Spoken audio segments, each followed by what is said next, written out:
what is measurement and what is measurement system, and important parts of the system, right? Next, जो measurement system है इसमें हमने discuss किया था कि मेजरमेंट सिस्टम में हमारे पास 4 इंपॉर्टेंट स्टेजेस होती हैं। First sensor stage, transducer stage, signal conditioning and output stage. ठीक है, तो हर एक कोई भी measurement system without feedback and feedback system, all measurement systems should require all these stage, because एक सिस्टम के अंदर सेंसर भी जरूरी है जो भी आपके सिग्नल को सेंस करे।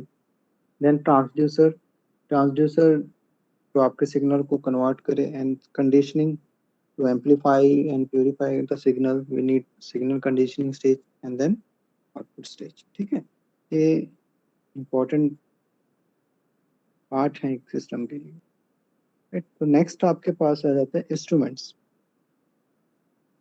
and the instruments which are used to find out any unknown value instrument, or we can say these are the standard। ठीक है, बिकॉज अगर हम एक थर्मामीटर की बात करें तो थर्मामीटर एक इंस्ट्रूमेंट है which is used to find check identify the temperature. ठीक है, तो इंस्ट्रूमेंट्स में हमारे पास कैटेगरी वाइज हम इन्हें क्लासीफाई या डिवाइड कर सकते हैं। ठीक है, on the basis of their working and on the basis of their primary and secondary tertiary, on the basis of their working hardware use and operation. ठीक है, तो नंबर ऑफ वेज हैं जिनके बेसिस पे हम इसे क्लासिफाइड कर सकते हैं, राइट? तो फर्स्ट हम इसे क्लासिफाइड करते हैं 3 टाइप में। फर्स्ट आपके पास आता है primary, then secondary, then tertiary. Primary instruments, they are basically direct comparison with reference standard. यहाँ पे डायरेक्ट मेथड यूज किया जाता है, डायरेक्ट मेथड ऑफ डिटेक्शन। ठीक है, जिसमें आपके पास डायरेक्टली आपका एक स्टैंडर्ड के साथ अननोन वैल्यू को कंपेयर किया जाता है। ठीक है, यहाँ पे सिंपल एक एग्जांपल लिया गया लेंथ, हमें लेंथ मेजर करनी है। ठीक है, तो लेंथ के लिए हमें क्या थर्मामीटर मीटर स्केल की जरूरत होगी। मीटर स्केल को हम डायरेक्टली अननोन लेंथ के साथ कंपेयर करेंगे and we find out the length of the unknown unit और क्वांटिटी। ठीक है, similarly secondary instrument we have indirect type, इसमें आपके पास इनडायरेक्ट कंपैरिजन होगा। ठीक है, indirect comparison by converting it into some other form. Indirect comparison में क्या होगा, पहले हम इनपुट को, ठीक है, जो इनपुट आएगी उसको डायरेक्ट इनडायरेक्टली कैलकुलेट करेंगे एंड कंपेयर करेंगे अपने सिस्टम रेफरेंस के साथ, and then find out the output. ठीक है, we have number of stages in between, right? So in this we have an example, temperature measurement by mercury in glass thermometer। ठीक है, तो mercury यहाँ पे indirect method में use कर रही हम यूज कर रहे हैं, बिकॉज थर्मामीटर जो ग्लास थर्मामीटर होता है उसमें आपके पास आप जो टेम्परेचर मेजरमेंट के लिए यूज करते हो जनरली आपने देखा होगा उसके ऊपर स्केल बना हुआ है। ठीक है, स्केल एंड इनसाइड आपके पास मर्करी।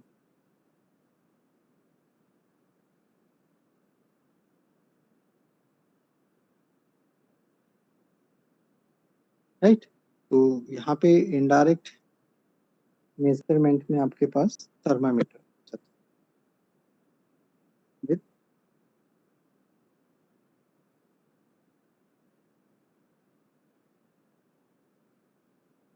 right, next आपके पास है tertiary instrument।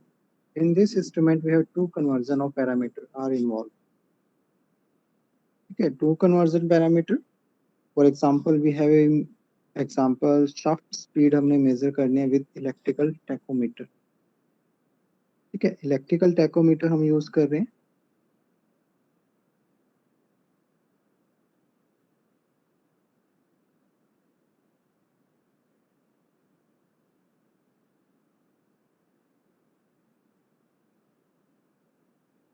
राइट।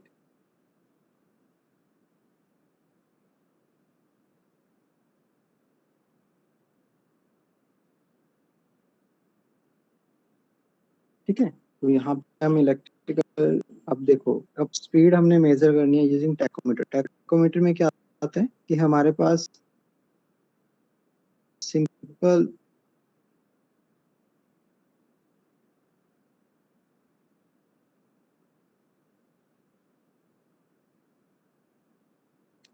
एक डिस्क हमारे पास होता है। ठीक है, डिस्क में एक होल बना होता है, सर्कुलर रोटेट करते हैं, disk is connected with shaft. ठीक है, और ये डिस्क जो है वो रोटेट करती है। इसके बैक साइड में आपके पास एक लाइट सोर्स होता है। ठीक है, और फ्रंट में आपके पास सेंसर। ठीक है, जैसे जैसे डिस्क रोटेट करती है लाइट, ये जैसे ही लाइट इसके पाथ में आता है, जो होल आता है इन बिटवीन आएगा, तो लाइट इससे पास होगी और लाइट को ये जो सेंसर है वो डिटेक्ट करता है। तो मल्टीपल टाइम जितने वो रोटेट करे, जिस स्पीड से रोटेट करेगा, उतने ही टाइम आपका इस सेंसर से डिटेक्ट करेगा। तो इसके बेसिस पे हम कैलकुलेट करते हैं स्पीड ऑफ द शाफ्ट। ठीक है, तो ये आपके पास टर्सरी मेथड हो गया, because we have in two conversions or multiple conversions are present within a measurement, right? तो नेक्स्ट जो आपके पास आता है नेचर ऑफ कॉन्टैक्ट। ठीक है, अनदर जो क्लासिफिकेशन रीजन है जिसके बेसिस पे हम क्लासिफाइड कर सकते हैं अपने इंस्ट्रूमेंट्स को, सेकंड टाइप आ जाता है आपके पास नेचर ऑफ कॉन्टैक्ट। अब नेचर ऑफ कॉन्टैक्ट की हम बात करें तो in this we have two type of instruments, contact type and non contact type. Contact type instruments in which the initially sensors elements come in direct contact with the medium। ठीक है, जिस medium का आपने parameter major करना है या value, unknown value major करनी है, उस मीडियम के साथ डायरेक्ट कॉन्टेक्ट में आपके पास आपका इंस्ट्रूमेंट आएगा। और this we have a thermometer, measurement of temperature. ठीक है, एक थर्मामीटर को हम टेम्परेचर मेजरमेंट के लिए यूज कर रहे हैं।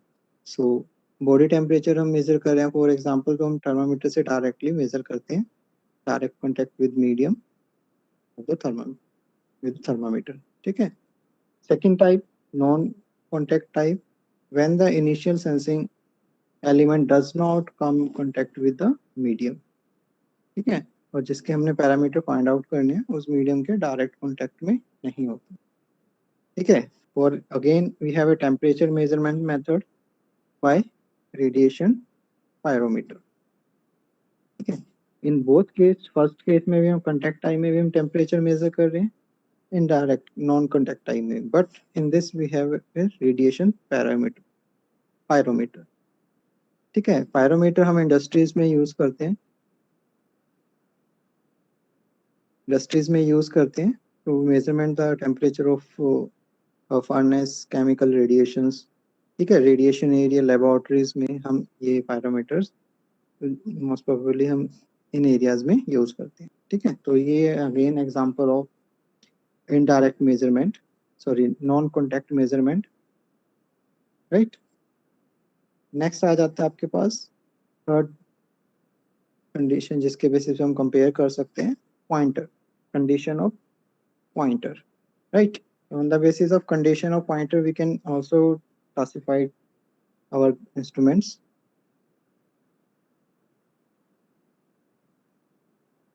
One is your null type and another is, yes excuse me please sir, sir yes किसी yes ने मेरे please। नाम से ज्वाइन कर रखा है और वो बार बार रिक्वेस्ट मांग रहे हैं। रोल नंबर बेटा 102।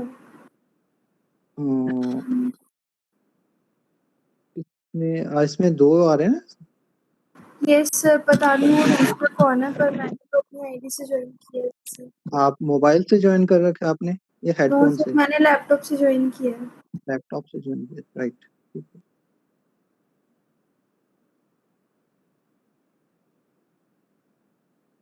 यस, अब ठीक है बेटा।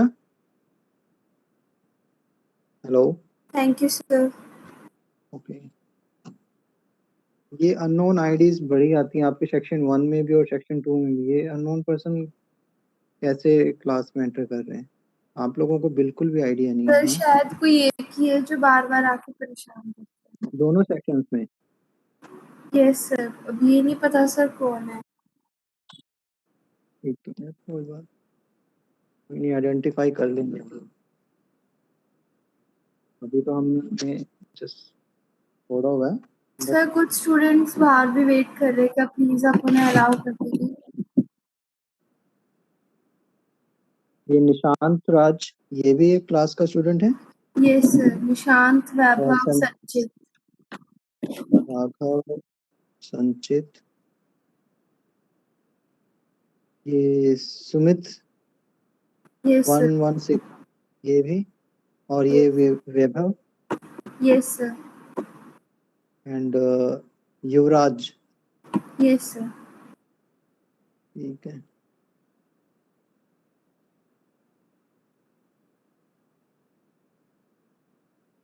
जो बच्चे अभी ज्वाइन किया है उन्हें मैं बोल देता हूँ, नेक्स्ट टाइम से मैं अलाउ नहीं करूँगा।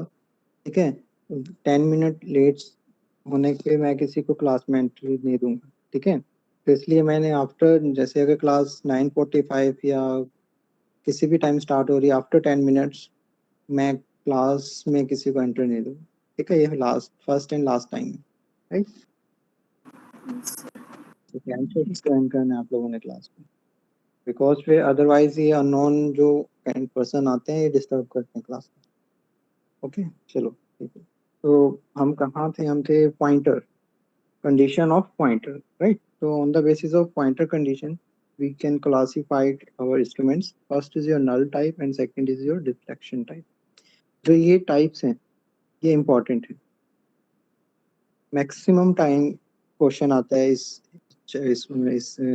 इन दो पॉइंट्स के ऊपर, क्लासिफिकेशन के ऊपर। Sometime examiner asked about null type and sometime deflection type and sometime he asked about the comparison between these two type of instruments. So null type, in this null type, the pointer is maintained at a fixed position and measurement is done by balancing. ठीक है, तो इसमें क्या होगा कि आपका जो pointer है, फॉर एग्जांपल ये हमारी स्केल है। ठीक है, स्केल पे क्या होगा, मिनिमम एंड मैक्सिमम, रेंज होगा और सेंटर में नल। ये स्केल होती है इन case of null type, but in case of deflection type we have minimum, maximum। ठीक है, एंड ये कंटिन्यूस स्केल होती है, इसमें आपके पास मीडियन। ठीक है, तो ये आपकी कंटिन्यूस स्केल है, 0 to मैक्सिमम यहाँ पे रहता है। तो आपका पॉइंटर डिफ्लेक्ट करते रहते हैं दोनों साइड में, इसमें भी आपका डिफ्लेक्ट करेगा, बट जो आपका मेजरमेंट होगा वो जब आपके पास पॉइंटर सेंटर नल को पॉइंट करेगा, नल पॉइंट पर, तभी आपके पास मेजरमेंट करेक्ट होगा। इसी पॉइंट, इस पोजीशन पे ही हम अपने मेजरमेंट को कंफर्म करते हैं कि यहाँ पे हमारे पास रिजल्ट एक्यूरेट है, राइट। तो in case of deflection type the pointer is deflected with respect to the origin to get the measured quantity. ठीक है, तो दोनों ही डिफरेंट है, हम इसे थोड़ा डिटेल में पढ़ लेते हैं। तो नल टाइप में क्या है कि null type instrument, as you can see in this we have a scale, एक प्रॉपर स्केल है। ठीक है, और ये आपके पास स्लाइडिंग कॉन्टेक्ट है। ठीक है, ये स्लाइडर है, जो स्लाइडर है ये लेफ्ट और राइट दोनों तरफ मूव कर सकते हैं। ये आपके पास अननोन वैल्यू है, अननोन ईएमएफ जो हमने कैलकुलेट करनी है, and this is your null detector. And null detector is basically one of type of galvanometer, जो हम नेक्स्ट चैप्टर में डिटेल में पढ़ेंगे। ठीक है, और ये आपके पास ईएमएफ, इंटरनल ईएमएफ जिसे आप कह सकते हो।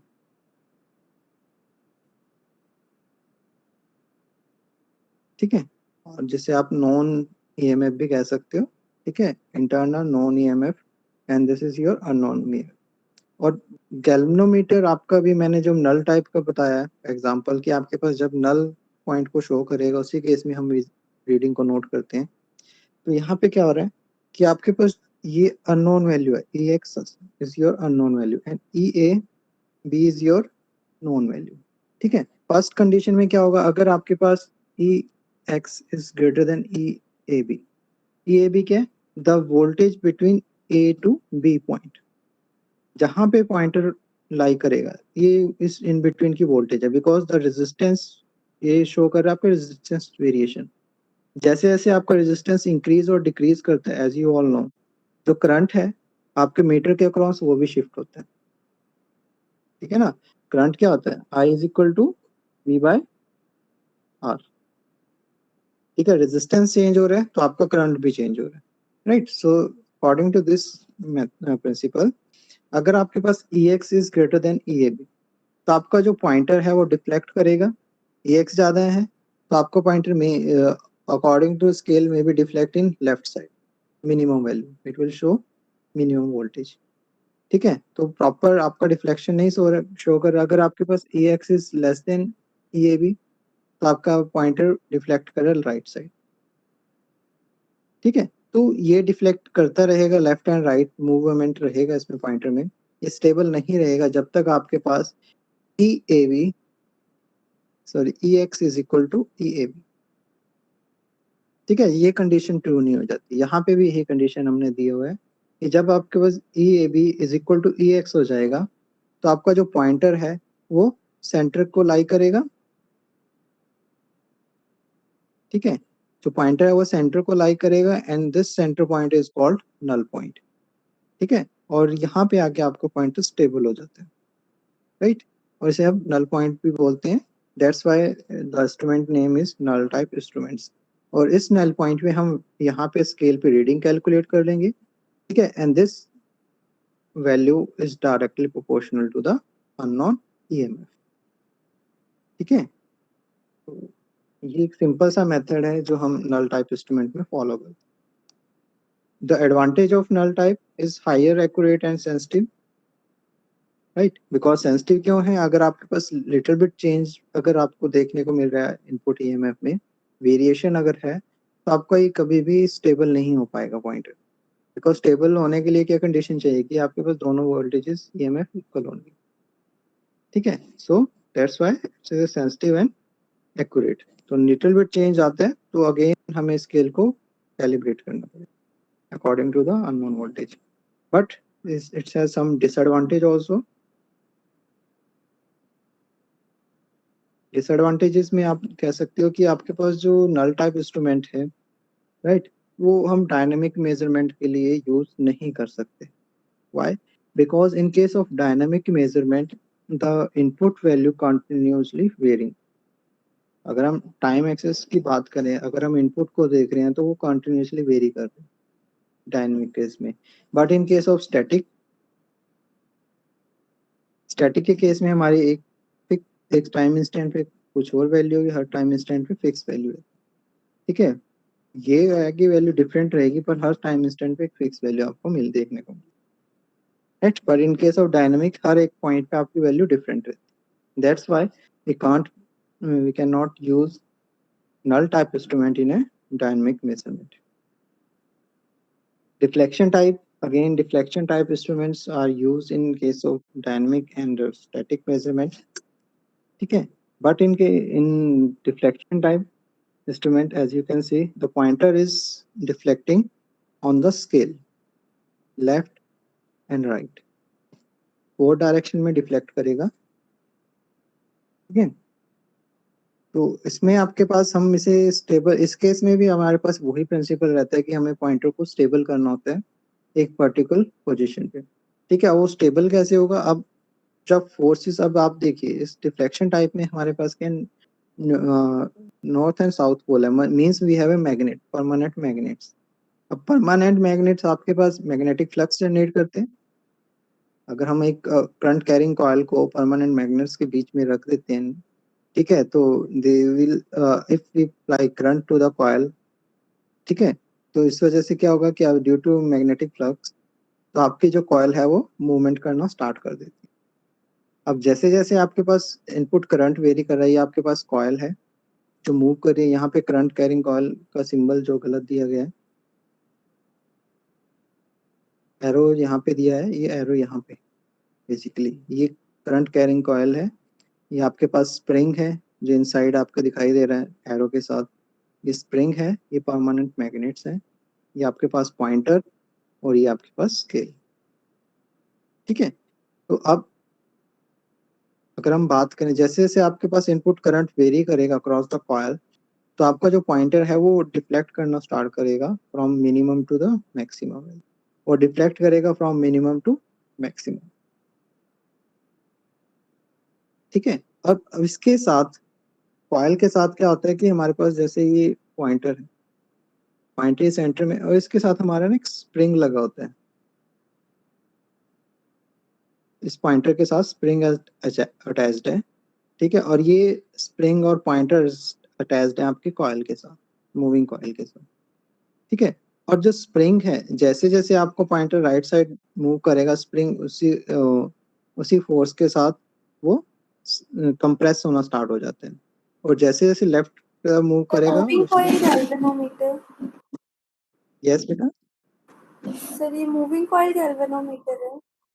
हाँ जी बेटा, ये मूविंग कॉइल गैल्वेनोमीटर है।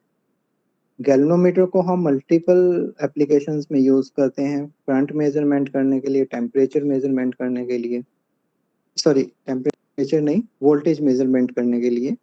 ठीक है, ये सर ये बेसिकली 12th में करंट। आया था हमारे टॉपिक हाँ मूविंग जी, कॉइल ये गैल्वेनोमीटर। 12th में आपके पास आएगा, ये 12th में आपने पढ़ा होगा। ये बेसिकली एग्जाम्पल आपका एमीटर का एग्जाम्पल है, जिसमें हम करंट मेजरमेंट करने के लिए गैल्वेनोमीटर को यूज करते हैं। से उसी प्रिंसिपल को हमने यहाँ पे यूज किए, जस्ट हमने बताया ये टाइप है एक डिफ्लेक्शन टाइप इंस्ट्रूमेंट। ठीक है, तो ये गैल्वेनोमीटर का ही ऑपरेशन है। तो गैल्वेनोमीटर के according we have a two type of torque, one is your spring की वजह से जो टॉर्क जनरेट हो रही है, another is your deflection torque जो आपके पास अननोन करंट की वजह से जनरेट हो। ठीक है, इसे टू फोर्स भी हम कह सकते हैं। ठीक है, जब ये दोनों force, first is your due to the applied current, जिसे हम बोलते हैं TD, deflection torque, and relationship is between G into I, galvanometer constant and applied current। ठीक है, सेकंड टॉर्क आपके पास है कंट्रोलिंग टॉर्क, जिसे हम TC से रिप्रेजेंट करते हैं। TC is equal to K into theta. Theta is your basically deflection angle, ये एंगल। ठीक है, और ये एंगल वेरी करते हैं जैसे जैसे आपके पास पॉइंटर मूव करेगा, ये एंगल भी शिफ्ट होगा according to the movement of pointer. ठीक है, जब आपके पास ये कंडीशन ट्रू हो जाती है,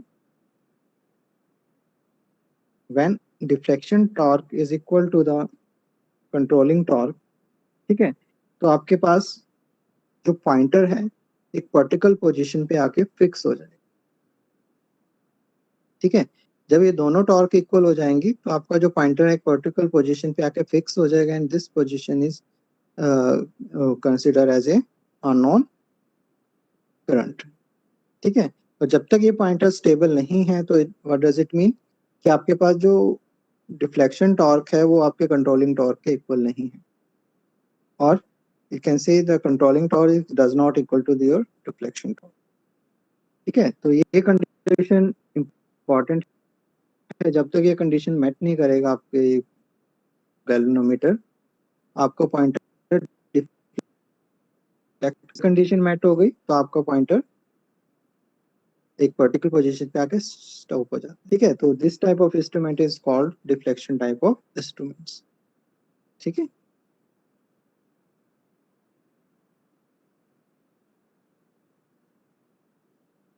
द डिसएडवांटेज की अगर हम बात करें डिफ्लेक्शन टाइप की, we have some points.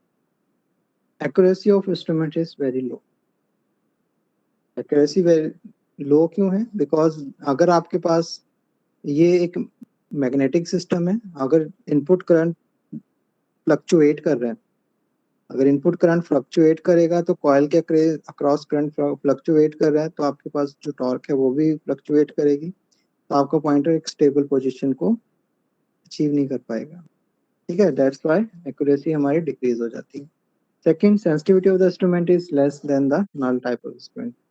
Again the reason is same कि आपके पास करंट की वजह से, अनइवन करंट की वजह से आपके पास ये प्रॉपर डिटेक्ट नहीं कर पाता। अगर आपके पास very small amount of current आप दे रहे हो, sensitivity is basically what, smallest change.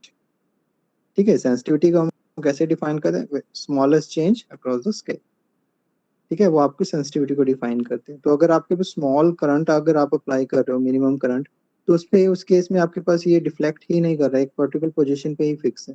तो what does it mean, we are losing the, we have threshold value, below that threshold value the instrument does not work, ठीक है। तो small जो current की वैल्यू है वो हमें अप्लाई ही करनी पड़ेगी, थ्रेशोल्ड से जब अबव करंट हम देंगे उसी केस में आपके इंस्ट्रूमेंट आपको कुछ ना कुछ रीडिंग देगा, अदरवाइज नहीं देगा। That's why we need proper calibration each and every time, ठीक है। तो इस टाइप ऑफ इंस्ट्रूमेंट को हम रेगुलरली कैलिब्रेट करना पड़ता है before using in a practical purpose, right. So these are the deflection and type instruments. Next आपके पास आ जाता है पावर सोर्स रिक्वायरमेंट। अगर हम पावर सोर्स के बेसिस पे बात करें, फोर्थ टाइप, ठीक है, इसे हम बोल सकते हैं active and passive transducer, sorry, instruments. Power requirement basis पे अगर हम बात करें, again we have self sufficient instruments and power operated instruments.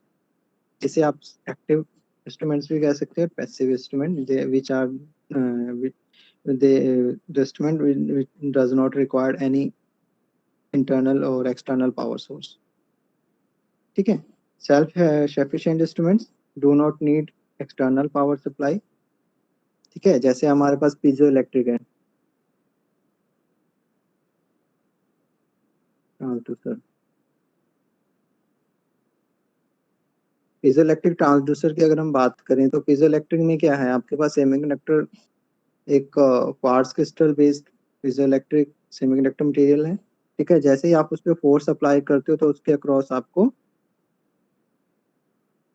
Current मिलेगा, आउटपुट करंट, ठीक है। तो इसमें कोई भी हमें इंटरनल एक्सटर्नल वोल्टेज सोर्स की रिक्वायरमेंट नहीं होती, so they are the active transducer, ठीक है। Instrument they does not require any external power supply, ठीक है। सेकेंड टाइप आपके पास इसमें, जैसे इन्होंने थर्मामीटर का भी एग्जांपल दिया है, अब थर्मामीटर से हम टेम्परेचर मेजर कर रहे हैं, तो इसमें हमें कोई सोर्स, वोल्टेज सोर्स की तो रिक्वायरमेंट नहीं है, ठीक है। वो डायरेक्टली हीट को मेजर करके, बॉडी हीट को, वो टेम्परेचर आपको शो कर रहे हैं। But in case of passive we need some external source of power supply, ठीक है। जैसे हमारे पास टैकोमीटर है, टैकोमीटर में हमारे पास हमें एक्सटर्नल पावर सप्लाई की रिक्वायरमेंट होती है, ठीक है, to calculate the unknown value, right. तो पैसिव एंड एक्टिव बेसिस पे हम इन्हें इंस्ट्रूमेंट को क्लासिफाई कर सकते हैं। नेक्स्ट आ जाता है नेचर ऑफ आउटपुट सिग्नल। हमारे पास अब आउटपुट के बेसिस पे भी हम क्लासिफाइड कर सकते हैं सिग्नल को, कि हमारे पास इंस्ट्रूमेंट एनालॉग इंस्ट्रूमेंट है या फिर डिजिटल इंस्ट्रूमेंट्स, ठीक है। Analog instrument, it is a continuous and stepless function. जैसे हमारे पास एग्जांपल है volt meter, wrist watch, fuel gauge, ठीक है। वोल्ट मीटर आपके पास डिजिटल भी आता है और एनालॉग, दोनों कंडीशन में आपके पास अवेलेबल। आपके पास एनालॉग टाइप भी वोल्ट मीटर मिल जाएगा आपको and digital type, but we add in case of, in both case we can consider volt meter, ठीक है। रिस्ट वॉच, अब आप देखो, रिस्ट वॉच आपके पास एनालॉग भी मिलती है, डिजिटल भी मिलती है। इसमें आपके पास नंबर गिवन होंगे, सॉरी 1 3 6 9 12, ठीक है। तो आपके पास ये एनालॉग टाइप है, ठीक है। डिजिटल में आपके पास नंबर आपको स्क्रीन पे विजिबल होता है। So analog type and digital type. Fuel gauge again is example of analog type of instrument. Digital instrument, it is in the form of discrete impulses or step utilizing a code system and involves a counting process. यहाँ पे coding system and counting process के according आपको output देता है। यहाँ पे digital temperature indicator, digital weight meter, odometer, sorry. So these are the digital instruments. So we can also classify our instruments on the basis of output.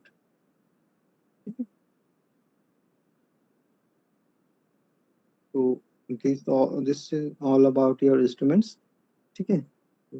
Next आपके पास जो point start हो जाता है, वो है आपके static characteristics of measurement instruments, sorry measuring instruments.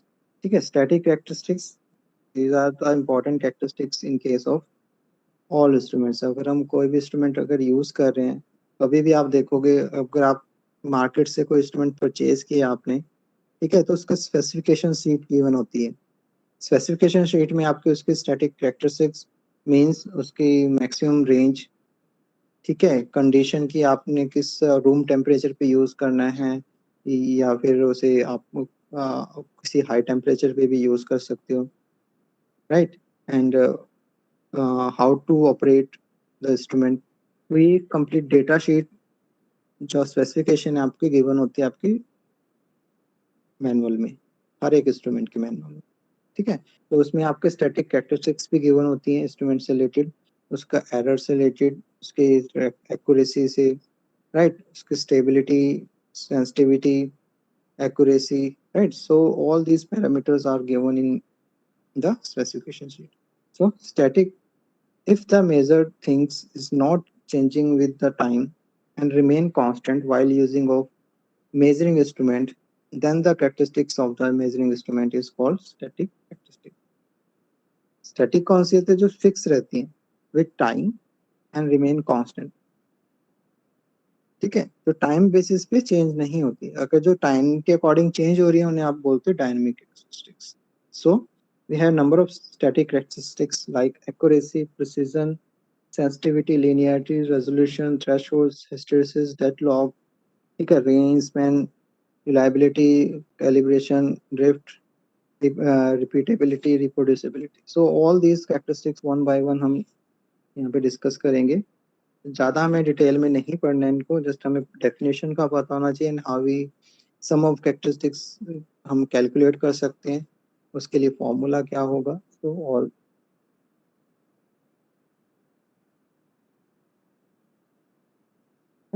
तो this all need to be understand कि हमारे पास क्या क्या इंपॉर्टेंट कैरेक्टरिस्टिक्स हैं एक इंस्ट्रूमेंट से रिलेटेड। तो यहाँ तक आपको अगर कोई डाउट है स्टैटिक कैरेक्टरिस्टिक्स से पहले मेजरमेंट एंड इंस्ट्रूमेंट से रिलेटेड, तो आप पूछ सकते हो। Any question? नहीं, ठीक है, ओके। तो अगर कोई क्वेश्चन नहीं है तो वेरी गुड, होता तो वो भी अच्छा ही था। ठीक है, तो फिर हम आगे चलते हैं।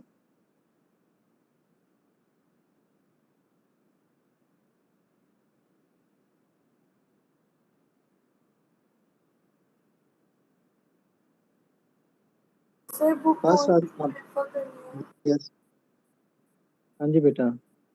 सर बुक कौन सी प्रेफर करनी है? आप प्लीज पीडीएफ शेयर कर देंगे? बुक का मैंने आपको स्टार्टिंग में बताया था, शायद एक ही शाप ने बताया था सर। ये मैंने बुक बताया, electrical and electronic measurement and instrumentation by A K. Sawhney. ठीक है, ये बुक आपके इसमें मैंने आपको स्टार्टिंग 70 to 80% आपका सिलेबस मिल जाएगा। ठीक है, जो लास्ट का यूनिट है 5th यूनिट, ये इस बुक में नहीं है। इसके लिए आपको मैं स्लाइड्स दूंगा, स्लाइड्स के अलावा आप इंटरनेट से उन टॉपिक्स को थोड़ा डिटेल में पढ़ सकते हो। अदरवाइज अगर आप लाइब्रेरी से बुक इशू करा सकते हो तो इससे रिलेटेड आपके पास वर्चुअल इंस्ट्रूमेंट से रिलेटेड आपके पास बुक्स लाइब्रेरी मिल जाएंगी। ठीक है, introduction of lab view, introduction of lab view, ठीक है, के नाम से आपको लाइब्रेरी में बुक्स मिल जाएंगी। ठीक है, जिसमें आप ये सब डिटेल्स आपको मिल जाए। वर्चुअल इंस्ट्रूमेंटेशन में बेसिकली हम क्या डिस्कस करेंगे, हम लैब व्यू सॉफ्टवेयर की डिटेल्स और इसमें हम कैसे एक्सपेरिमेंट परफॉर्म करते हैं, ये सब हमारा इसमें चैप्टर में गिवन है। ठीक है, तो इंट्रोडक्शन से रिलेटेड अगर आपको नेट से मिल जाता है, पीपीटीज मैं आपको ऑलरेडी दे दूंगा at the time of subject के, जब भी हम इस टॉपिक की डिस्कस करेंगे। ठीक है, तो इसकी टेंशन मत लेना। ठीक है, अगर आपको बुक थोड़ा और डिटेल में पढ़ना है तो इसे आप topic topic by topic net से सर्च कर सकते हो, या फिर आप इंटरनेट से लाइब्रेरी से बुक इशू करा सकते। अदरवाइज एक के कहानी आपको इंटरनेट पे मिल जाती है, बट ये ओल्ड एडिशन मिलेगा। ठीक है, एक के कहानी आपको ओल्ड एडिशन ही आपको इंटरनेट पे मिलेगा। ठीक है, न्यू एडिशन आपको लाइब्रेरी से ही इशू कराना होगा। बट जहाँ तक मेरा मानना है, आपको अगर आप थोड़ा एफर्ट लगाएंगे तो आपको इंटरनेट से इसके नोट्स भी मिल जाएंगे। अगर नहीं मिलते, मैं फिर आप लोगों को लास्ट, अगर नहीं हमारे पास कोई ऑप्शन बचेगी, फिर मैं देखता हूँ क्या करना। ठीक है, स्लाइड्स तो मैं आपको साथ के साथ देता रहूँगा यूनिट बाय यूनिट। ठीक है, उसके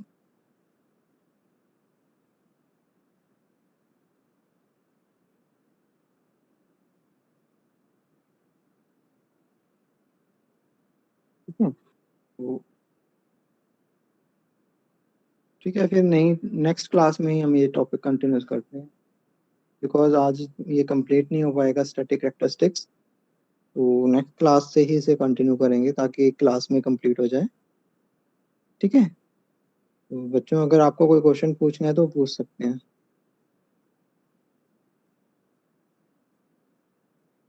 थैंक यू बाय। सर। ठीक है, तो एक इंस्ट्रक्शंस आपको मैं ये देना चाहूँगा, प्लीज़ आप लोग अपने रोल नंबर और नेम के साथ ही क्लास ज्वाइन करें और टाइम से ज्वाइन करें। नेक्स्ट टाइम से मैंने रूम को लॉक करने के बाद मैं किसी को अलाउ नहीं करूँगा लॉबी में। ठीक है, श्योर सर। चलो, ओके, थैंक यू बच्चों, take care and bye. Thank you sir. Have a good day sir.